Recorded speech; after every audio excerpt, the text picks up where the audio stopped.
Magtiayon patay sa adlaw. Sus, nakita mga katropa. Kagahapon ba gini, Valentine's Day. Gumikan kay nadasmagad mga katropa. Di na sa Cebu South Coastal Road. Di na sa South Road Properties Dapit mga katropa.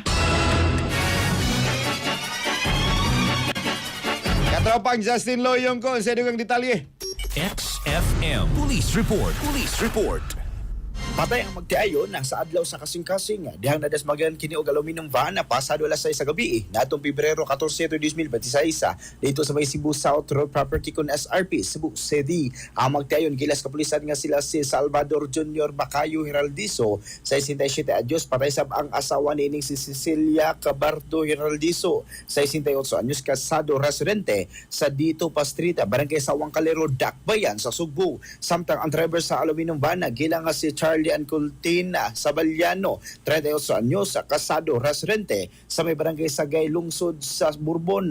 Sa investigasyon sa Traffic Enforcement Unit sa Cebu City Police Office, nasayran na nga ang mga biktima anaa sa Center Island o palabang paingon sa usa ka fast food chain.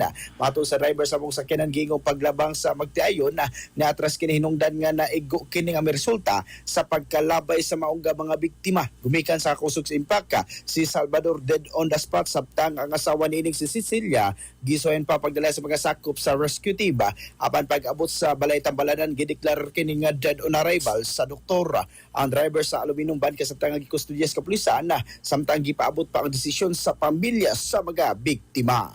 Mga katropa, ayaw kalimot kanunay sa pag-inom og Santon Plus Kapamix kay kini adun mo si moringa og suya powder. Santon Plus Kapamix kapina tambal pa.